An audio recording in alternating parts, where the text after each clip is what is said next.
Fly Girl by Sherri Smith, Chapter 6. Mama, there's a white lady coming up the walk. I can hear Abel's voice ring out, calling to Mama in another part of the house. Sound travels farther than I ever thought out here in the strawberry fields. I turn around to see who's been following me from the turn off the road, and it takes a second for me to realize who he's talking about. Me. I walk down the little road that becomes our driveway, gloves on my hands and Mrs. Wilson's hat still perched on top of my head, my face half hidden behind the blue veil. I forgot to change. I wanted to get home so bad.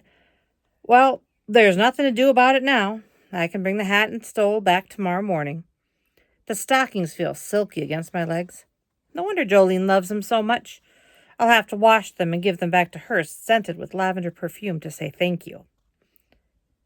The farmhouse door opens up and Mama steps out on the porch. The minute she looks at me, I know she doesn't see a white lady. She sees something else. Her face goes blank. Hi, Mama, I say, and close the last few feet between me and the front steps. She lets me get halfway up, her hands resting lightly clasped in front of her apron. I smile up at her and she slaps me. Hard. Tears fill my eyes. Mama! Don't you mama me, Ida Mae Jones. One look and I can tell what you've been doing. Playing at that same mess as your daddy's people. You think white folks don't know? Do you think they can't tell what you are? A high yellow putting on airs and a borrowed hat? She comes toward me all the way to the last step and holds onto the banister as if she's on a ship and I have gone overboard, lost at sea. You take back that hat and those stockings and whatever ideas have gotten into your head, girl. You are a part of this family. All the clothes in the world can't change that. I blink back my tears. My mouth opens, but I don't know what to say. I didn't think... And then I see the tears in my mother's eyes. The porch door swings open and Abel peeks out. Ida? The look Mama gives him sends him scampering away. I hear the side door slam open and shut, and I know he's gone to find Grandy. I drop to my knees in the dust of the driveway, the gravel scraping the tender stockings on my legs. I can't look at anything but the gloves on my hands. Mama's Sunday gloves. I hear Mama go back up the stairs. The front door creaks and she's gone. Go clean yourself up, Ida, Grandy says as he comes around the side of the house, his work boots crunching on the gravel. Then you can explain yourself. I look up and Abel is hiding, scared behind Grandy's legs. Neither of them reaches up to help me as I pull myself to my feet. No one holds the door for me when I follow them inside. In the bathroom, I wash my face twice. The red rims around my eyes won't go away, and neither will the tender bruising where my mother slapped me for the first time in my life. I give up and finish getting dressed. There is a tiny hole in Jolene's nylons right above the knee. Maybe it won't run. Maybe I can buy her a new pair.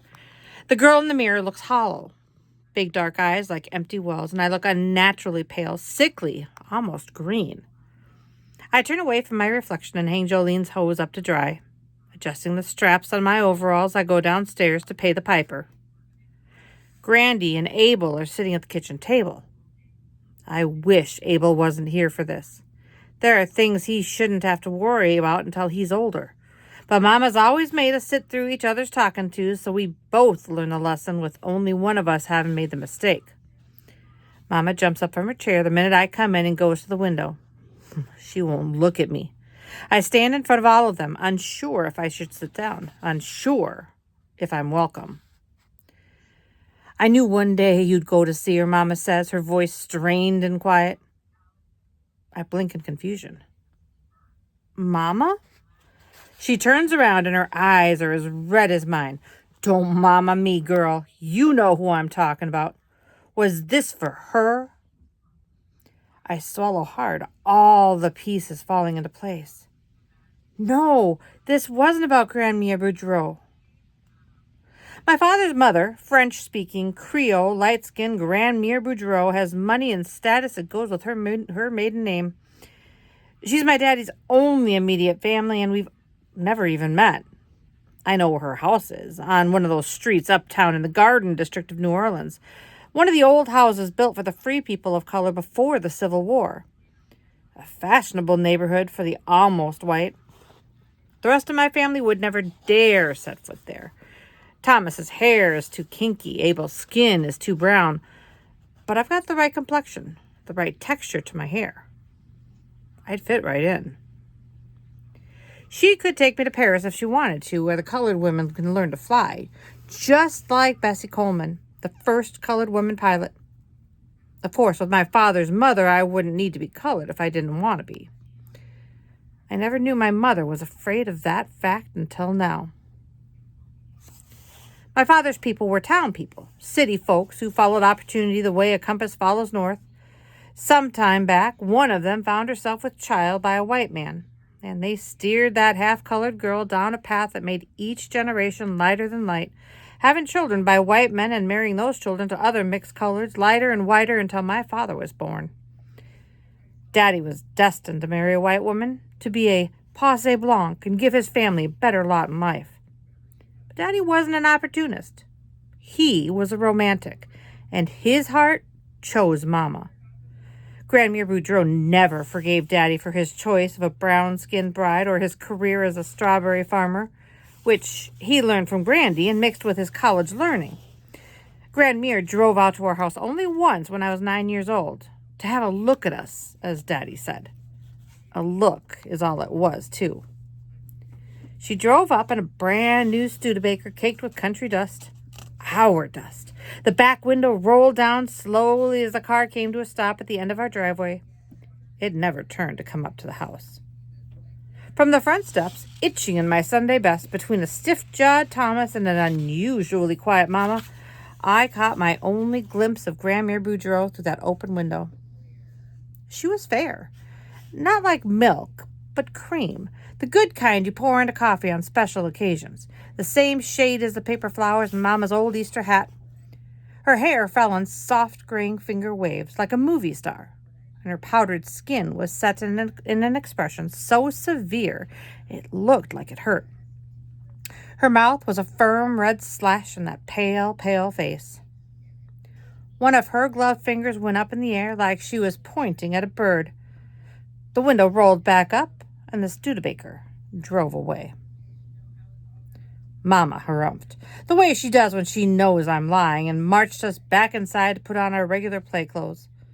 Daddy just sat down on the front steps, his hat in his hands, and hung his head. I'd never seen him like that before. Later that night, when Mama gave me my bath, I asked her how I could be like Grandmere. Her jaw clenched real tight, and she said, "Marry a white man." Mama seems to deflate when she hears I haven't been to see Grandmere Boudreau, a sign of relief that loosens her shoulders and makes her seem like my mother again. Grandy sighs and gets up from the table. My eyes follow his back as he starts to make a pot of coffee. "Young woman, you'd best not be setting after a fellow like that," he says without turning around. I blush, but it's a feeling of relief. "Only one fellow, Grandy. Thomas." Now that gets everyone's attention, even Abel. Grandy comes back to the table but doesn't sit down. Mama sits real still, her eyes on me. "I had an interview to join the Women Air Force Service Pilots, and it looks like I might have a shot." I smile in spite of myself and drop it just as fast. No one's saying anything. I swallow hard. "Remember that article Abel gave me?" Abel ducks his head so Mama can't see his smile. "Oh, Lord," Grandy says under his breath. "What are you talking about, girl?" Mama asks. "You might be able to fake white, but even you can't fake being a pilot." I didn't think I could feel more ashamed than I already was at this, but leave it to Mama to get me there. "I used Daddy's license," I say quietly. Now I'm the one ducking my head. My mother gets up and walks away. I I can't let it happen like this. Just listen to me. Listen to me, I all but shout, and Mama stops in her tracks. I've never raised my voice to her and gotten away with it, but I'm not a little girl anymore. Somebody has got to do something. So I went. I put my name on Daddy's license and I went and got an interview. And you know what? I wasn't hiding anything when I went into that room and sat face to face with an actual woman Army Air Force's pilot. And you know what she saw? Not a Negro woman, not a white woman, not a high yellow, but a pilot, Mama. A good pilot that they need. Don't you see? This is what Daddy used to fly for. The chance to be everything other than the color of his skin. No one says anything, and I realize I'm on my feet and my heart is beating fast. Maybe Uncle Sam doesn't care about Thomas. Maybe a colored soldier doesn't have a chance in the world, but I do, Mama. So what if they think I'm white? Let them see what they want to see. I'm still me. Mama laughs then, a low chuckle. She leans up against the door jamb, and for a minute she doesn't look like my mama anymore. She looks like the woman in my parents' wedding album, young and full of pride. The picture ran in the paper, the only time Daddy's mother ever saw her new daughter-in-law up close. Baby, you don't know what you're getting into. You do not know. But your daddy did. He knew what his mother was asking of him every day, to turn his head away from his people, but never really hold his head up with white folks either. Always looking in the mirror, making sure his hair stayed straight, his skin stayed light. Do you know there's a whole side to his family he wasn't allowed to see? Didn't want to be marked colored by association. Are you prepared for that? Are you willing to give up your brothers, Grandy, me? I don't say anything. We are that side of the family because Daddy married Mama. My jaw tightens, but I don't back down. I've gotten this far. I'm not going to let anything stop me now. Besides, plenty of folks have passed for a better job like Stevie Johnson. What I'm doing is no different, except it can help my brother win the war. Mama must see the determination in my face because she leans in close and jabs a finger into the tabletop. Listen to me, girl. Because you are young and you don't know, I'm here to tell you. You cross that line, you cannot cross back just as you please. Look at her, at Mrs. Genevieve Boudreau, too proud to even visit her own grandchildren or go to her son's funeral. And now this. Mama shakes her head. I hope to God you don't get in. I hope to God you never have to learn what your daddy already knew. She looks at me with such sorrow. I think my heart will break. Ida May. Every fear, every hope, a dozen slaps and 1,000 hugs are in those 2 words. My name. She repeats it. Ida May. On the stove, Grandy's coffee comes to a boil. Abel, want a sugar lump of coffee? Grandy has stayed quiet through all of this. I'm Mama's child to raise, not his. If he has something to say, he'll take it up with her later.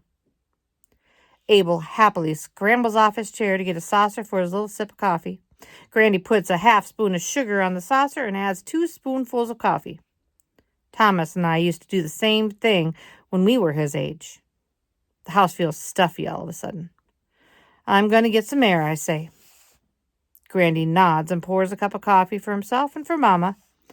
I hear them out on the porch, rocking and murmuring low as I find a place to sit down in the fields. The stars are coming out, and I count them, and my blessings, and wonder if Mama is right.